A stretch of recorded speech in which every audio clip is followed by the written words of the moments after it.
Эфирда хабарлар программасы исәнмесез. Студияда Аделия Бұрханова. Хәзер шығарылышының мөһим темалары турында кыскача.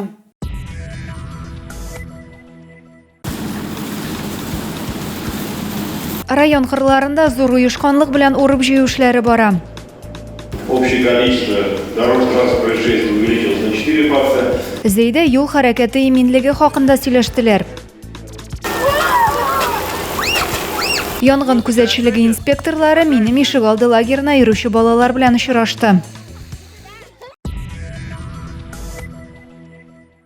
Районыбыз кырларында бөртекле культураларны урып җыю эше зур уйышканлык белән дәвам итә.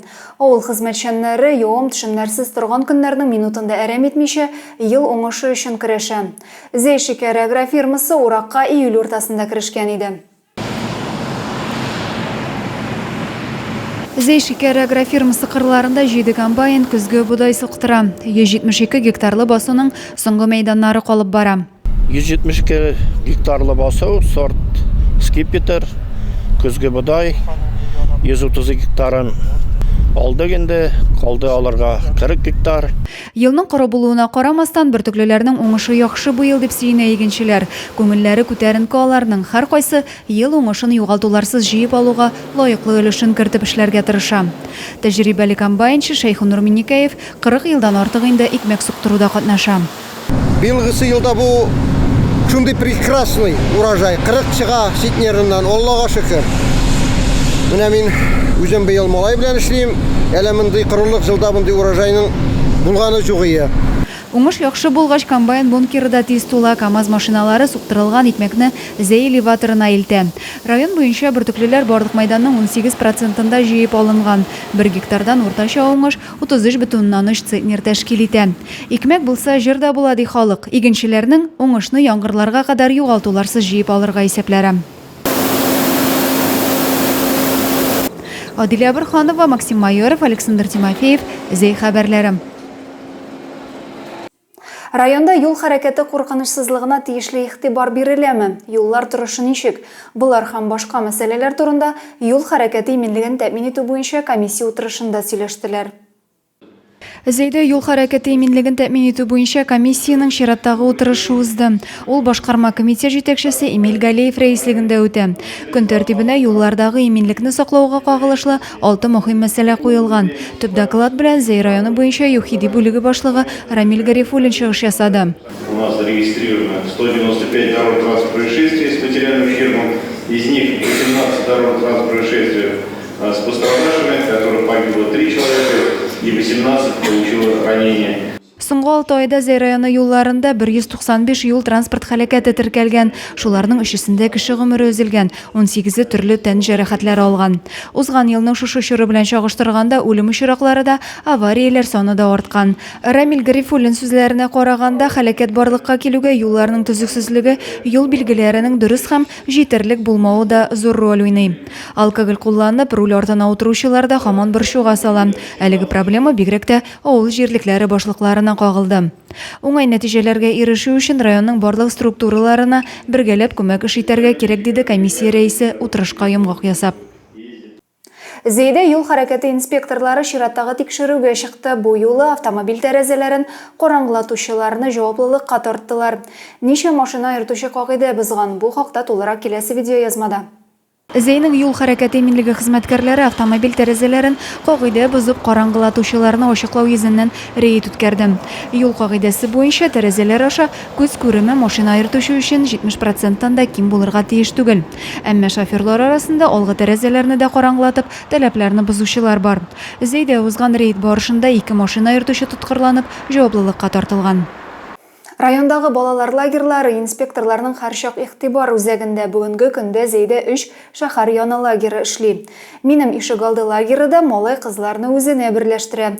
Күңелле ялларны янгын һәм бәхетсезлек очраклары бозмасын өчен ял лагерьларының балалар иминлеге кагыйдәләре үтәлешенә тикшерелә. Шундый аңлату дәресләренең берсендә без дә булып кайттык. Большой час возгорания и дым. Дым у нас куда поднимается? Минем ишегалды лагерына йөрүчеләргә янгын куркынычсызлыгы кагыйдәләре аңлатыла. Ут чыккан очракта нишләргә кирәклеге искә төшерелә. Һәркайсы инспекторларны игътибар белән тыңлый. Данное мероприятие проводится ежегодно. Цель проведения данного мероприятия, чтобы дети знали о правилах пожарной безопасности и умели действовать в случае пожара. Минем ишек алды лагері Зейнің 15 көп қатлы йорт ишек алларында ойыштырылған. Екінші сменада барсы 300-ге якын бала ял еткен. Смена барышында оқ малай қызларға янгын қорқынышсызлығы қағидалары аңлатыла. Ял дәвамында да профилактик шаралар үткәреләде лагерьні ойыштырушылар. Это очень важно, потому что дети учатся справляться с трудностями. Теперь они точно знают, как действовать при пожаре. Теперь они знают всю технику безопасности. И мы теперь будем спокойны за то, что они смогут правильно действовать при пожаре. Гадәттән тыш хәлләр хезмәте янгын сөндерү җайланмасын, шулай ук ут чыгуны хәбәр итүче җиһазны да эшләтеп күрсәтәләр. Лагерьда ял итүчеләрнең барысы да инспекторның гамәлләрен кызыксынып карый. Алар исә өйрәнүләрне истә калырлык итеп үткәрә. Шуңа күрә балалар да мондый очракларда нәрсә эшләргә кирәклеген белә. Вот так мы одеваем, ему поступает свежий воздух, и он выходит целый, невредим, задымленной зоны. Нас учат, как правильно вести себя при пожаре. Когда будет пожар, не паниковать, взять платочек, намочить его холодной водой и приложить вот так вот. Шара барышында кагыйдәләрне генә искә төшереп калмыйча, янгын сөндерү машинасы белән дә якыннан танышу мөмкинлеге булды. При тушении пожара мы сразу раскидываем вот это вот так, то есть чтобы в руках сразу поехал. Адилия Барханова, Максим Майоров, Александр Тимофеев, Зей хәбәрләре. Хезмәт кешесе хөрмәт иясе ди халык. Бу сүзләр бигрәк тә үз эшен яратып башкаручы, күп еллар дәвамында һөнәренә тугры булганнар турында. Чыбыклы сөтчелек комплексында нәкъ шундый сыер савучылар хезмәт куя. Таң ату белән Әлфия Мөхәммәтҗанова фермага яраткан сыерлары янына ашыга. Чыбыклы сөтчелек комплексында аның сыер савучы булып эшләвенә 18 ел. Лаеклы ялда булуына карамастан, Әлфия апа әлеге хезмәттән бушамый. 2009 елда гына мин монда килдем. Мин кул белән сау чорының соңгы көннәренә электем монда. Аннары инде аппаратка күчелде. Механикалаштырылды бөтен нәрсә. Современналаштырды. Авыр булса, элекке заман шикелле булса, монда эшли алмыйсың. Шуңа күрә миңа монда ошый режим. Бу мин теләгәнчә һәм үземне мин уш урынымы таптым дип уйлыйм. Фермада 1000-гә якын эре мөгезле терлек исәпләнә, көненә 2 тапкыр 50 сыер савырга туры килә аңа. Һәр малдан тәүлегенә 12 литр сөт савып алына. Сыер савучыларның эшен бүген заманча җиһазлар җиңеләйтә. Саву аппаратлары кулланылса да, кул хезмәтеннән башка булмый ди сыер савучы. Таналарны аппаратка ияләштергәндә дә тәҗрибәле савымчыга мөрәҗәгать итәләр.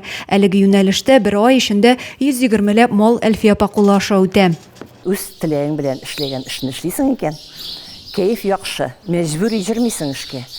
Миңа бик ошый сыер саву. Шуңа күрә минем хәлем дә кала. Кысылмаган җир юк. Мәдәни йортына да барам, сайлауларда да утырам комиссияда. Кая кушсалар шунда. Әлфия Мөхәммәтҗанова үз эшен җырлый башкара. Вакытлыча гына дип сайлаган эше аның өчен гомерлек һөнәренә әйләнә. Үз эшенә гашыйк савымчылары белән лаеклы горурланалар Чыбыклы сөтчелек комплексында. Адилия Барханова, Александр Тимофеев, Максим Майоров, Зей хәбәрләре. Шуның белән хәбәрләр чыгарылышы тәмам. Тагында күбрәк мәгълүмат белән сез Зей яңалыклары сайтыннан таныша аласыз. Ә мин сезнең белән сау булашам. Сау сәламәт булыгыз.